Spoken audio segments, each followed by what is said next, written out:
Okay, we're in tune. We are. At least you are. My guitar's close enough for what I need to do probably today. So. Sounds good. Well, what'd you work on? We were working on the sevens, Mm-hmm. and I was a little confused with the dominant, finding the dominant sevens. Okay. The major sevens, I went through and found them all. Mm-hmm. And then I think there I mean, as far as playing them? Yeah. Okay. Yeah. Yeah. But yeah, the dominant sevens, I couldn't remember exactly the method you showed me on how to make it a dominant seven. Okay. I know we're looking for the flat in this number 7. Right. So what you listed here was the letters that are just 1, 3, 5, and 7 from whichever one, right? Which is a great place to start with this. But when we use the numbers, the plain numbers, 1, 3, 5, 7, or a flat or something like that, each of the numbers has to represent the note that's in that scale. Okay. So, like in a C scale, what would any of these notes be sharped or flatted? Yeah, in and the C scale? yeah, they would be. And I started with the root, and so I needed to make them. So, what do you remember about a C scale actually, as far as what notes are in it? The C scale is the one that they're all major. They're all not major. What word are you looking for there? Or just name all the notes in a C scale. What would they be? Well, it's C, D, E, F, G, A, B. Yeah. Okay. Good. So what those have in common is that none of them are sharps or flats. Yeah. Right. And so the word you were looking for there was natural notes. Natural notes. Okay. On the piano, those are the white keys. Okay. Oops. Let me get my other piano. The white keys are the natural notes. Okay. And the black keys always have a sharp or a flat in their name. Right? Yeah. So natural just means it's one of the it doesn't have a sharp or flat. Okay. Right? And a C scale is the only one of those that does the only scale that doesn't have that, right? Mm-hmm. So actually these 4 notes that you put in here, 1, 3, 5, 7, C, E, G, B, are all the notes in all those notes are in the C scale. Mm-hmm. So on our next one, F's going to be sharp.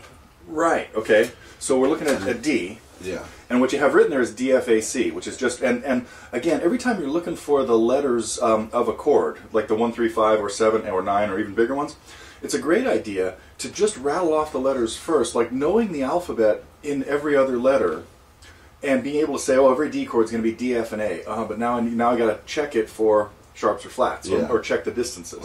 But it's always going to be those 3 notes, and if there's a 7th in there, that's always going to be C. Okay, so in this D scale, first thing is the 3rd note is going to be F sharp. Okay, and anything else, well, it doesn't look anything like a sharp, but you get the idea. The red mark. Red mark's going to be sharp. Yeah. So, and because we needed 2 whole steps to the 3rd. Yeah. Right. So the 2nd note would be E, and the 3rd would be F sharp. Okay. Would A still be okay in the D scale? Well, the 3rd or 4th is a half step, and that would make it E. Not E. If F I'm sharp, sorry, G. G. So the 4th would be G. G, and then from 4 to 5 is a whole step, and that would be A. So right, so the A is good. Yeah. Okay, so just 1, 3, and 5 of a D chord is D, F sharp, A. Okay, and then what about C? That is B to C is. Oh, I'm throwing a blank. Is that? Is that also a half step? B to C is the other half step, right? Like E and F. So, C would be sharp as well. Right. So in a D scale, that's better looking sharp. Okay. So in a D scale, well, we actually kind of did the whole scale there, and we ended up with even though we only got 4 of them written down here. Okay. We had E as the 2nd, then F sharp as the 3rd, then G as the 4th, and A as the 5th, B, and then C sharp as the 7th. So the whole D scale ended up having only 2 sharps in it. But both of those sharps are part of the D 7th chord, the chord that has 1, 3, 5, and 7 in it. Okay. Okay? So now these letters, these 4 letters, D, F sharp, A, C sharp, match up with these 4. They're the same relationship because they are 1, 3, 5, and 7 exactly out of the scale. Okay. So let's do the same thing with our E scale. Okay, so E, So number one's never going to be sharp. Those are always going to right, unless we start on like a B flat. So we can figure out the notes in a right, but we're never going to alter that. So our starting point is fixed by what we're calling it. So we have E, and then number 2 would be F sharp. Right. And then 3 would be G sharp. Right. So the F sharp on 2 makes G sharp be 3. Then we'd have the half to 4 that we don't really care about, and that's A, and that puts the B back at natural note. Is good, right? So so the 1, 3, and 5 for E is E, G sharp, B. Okay. Then we have to take from 5 to the end. We need 2 more whole steps, right? So that's actually going to be D sharp. So D is going to have to be sharped as well as note 7. Okay. Now this one, so there's 2 sharps in this chord, but there were actually other sharps in the scale. Like we had an F sharp back here, and even you probably ran through in your head here, you found that there was a C sharp on your way up to here. Okay, so now we have the same deal. E, G sharp, B, D sharp is our 1, 3, 5, and 7 that are exactly the notes out of the scale, right? So now all 3 of these match up mathematically. Okay, okay. Now we do the same thing with our G chord. So G, and then A, B. And then actually 4 is going to be C. Right, so that B to C fell at the right place because that's where we needed a half step. Yeah, right? Okay. So, and then 4 to 5 would just be 1, so that'd be D. And then E, but between 6 and 7 is a whole, and E to F is a half step, so it'd be F sharp. Right. So for our G scale, we have to have an F sharp in there. And our G chord that is, again, same as all the rest of these. Okay, one more. Let's do the A one. Okay, so A, and then it would be B, and then it would be a half, so it's going to be C sharp. Back to D, and then E, and then F sharp. Good. And then G sharp. Yeah, so we need a sharp on G as well. Okay, so now these 5 chords, C, D, E, G, and A, all have 1, 3, 5, and 7 of their own major scales, right? Okay, these are all the major 7 chords.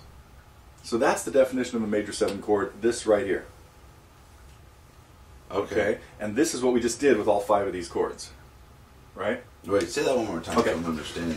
Yeah, so in order for a chord to be called major 7, it has to have exactly these 4 notes in it. The root, the 3rd, the 5th, and 7th of its own major scale. Okay. So that's, again, what we just did here.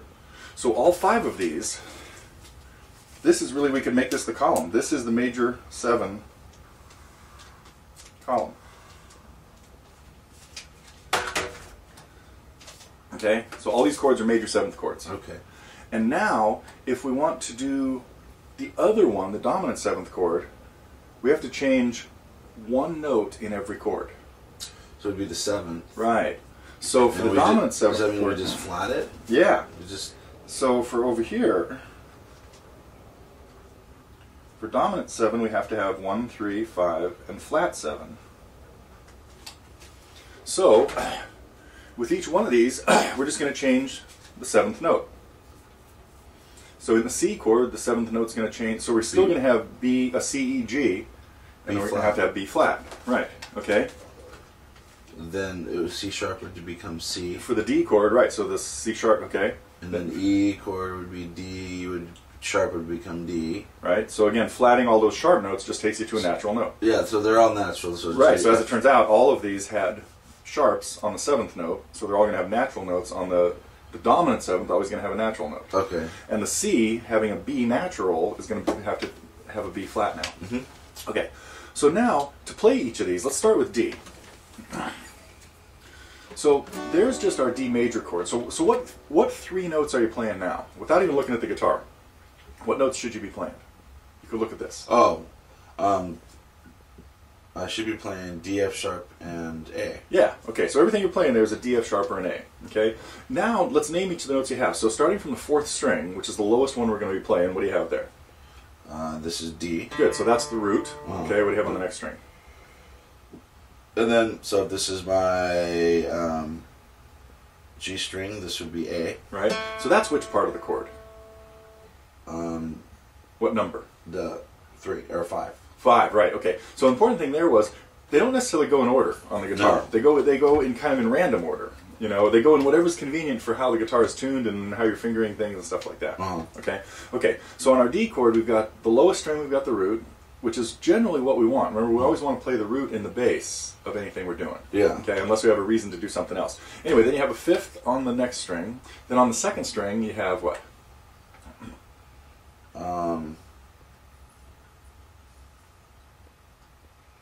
That's our B, so C, D. Yeah, so we have another D there. Okay, so it's another. So we've got a duplicate root here. Okay, then that must mean on the 1st string we've got to have the note that was missing, which is what?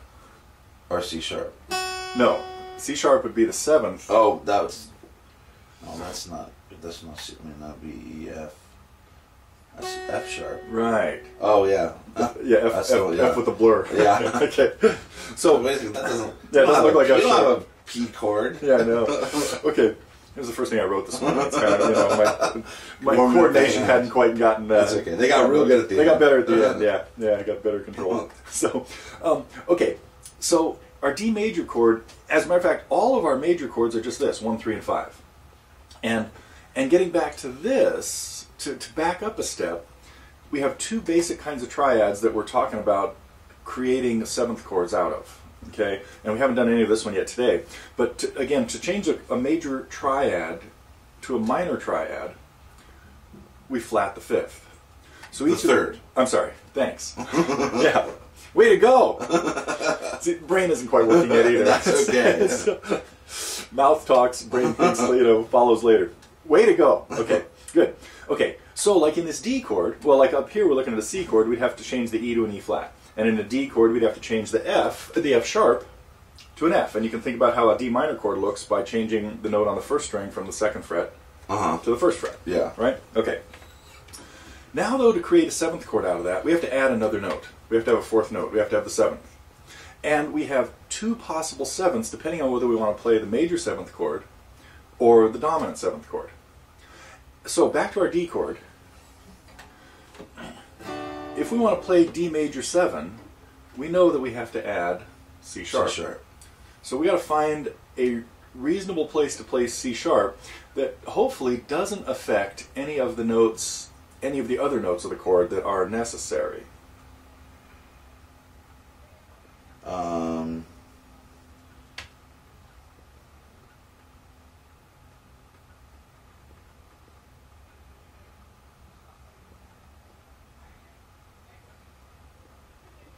Okay. No. Well, you're way on the right track. You found the C sharp. There. I mean, that's our. Okay, but now a couple other notes got shifted around.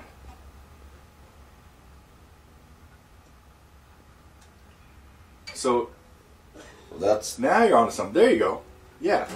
Okay. Now that sounds pretty. Doesn't sound too good just yet. Because your choice of fingerings there is tough to squeeze all 3 of your fingers into one fret. Yeah. Think about another way you could maybe get those. Yeah. There you go.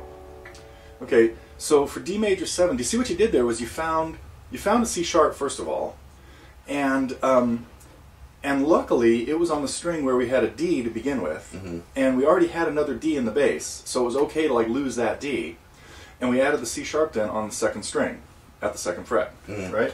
And you see what happened at first when you lowered this to here, everything else kind of like moved around too, and it got kind of. And so again, the key there is these still have to be the same. Now they may not have to be the same fingers. Matter of fact, it's better for them not to be the same fingers because we don't just want to try to do this and squeeze that back there, you know. But lining up 3 fingers in a row, we do this all the time on an A chord, but we finger it like this. So this fingering would work for this chord as well, but this works really well too. Okay. So again, what chord is this now? D minor. No. G. It didn't look like D minor. Good. Not D major 7. Yeah. See, that's what we did is we created a D major 7 by adding a C sharp to our D chord. Okay. Okay? And now, if we wanted to make it a dominant 7th chord, what are we going to do?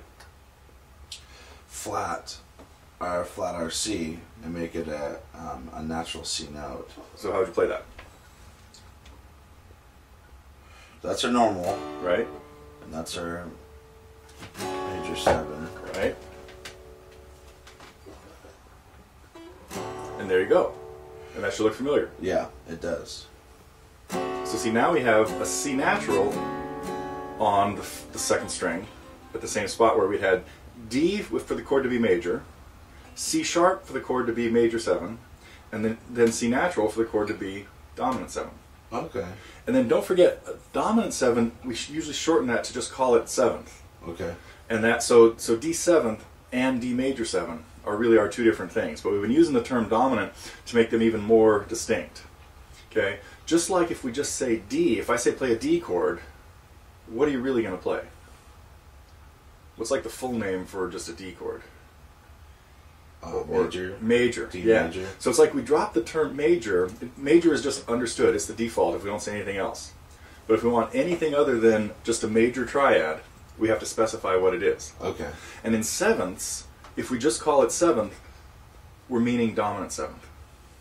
Oh, so it's not major 7th when you say 7th. Right. The other one, you're shifting. Okay. So it's a little inconsistent in that in the triads we drop the word major and assume major. In the sevenths we drop the word dominant and assume. I mean, we assume dominant unless we say major 7th. So probably pretty much all the 7th chords that I know already are probably going to be the dominant. Yeah, because you learn a whole bunch of dominant 7th chords before you learn any major 7th chords because they're more common. Okay. And especially depending on the styles of music that we go into and things like that. Okay. Yeah. So the most common one, and that's actually one of the reasons that it got the right to that name because it's the most common one. Okay. Okay. And then all the other ones have to have and so the other two main ones are major 7th and then minor 7. Okay, which we may get to today. I'm not sure if I want to go there just yet or not. But then there's a fourth one of that same group, and it's the least common, and it has the longest name because it ends up being called. There's a couple things. Sometimes it's called major minor 7. Sometimes you use both terms in there for that. But again, it's the least common one, so it gets the longest name. Oh wow. Anyway. And again, that's partly determined on styles of music. In jazz, all these chords are used fairly equally, and they're so a lot of times they're more precise in how they name them all. So, sometimes anyway.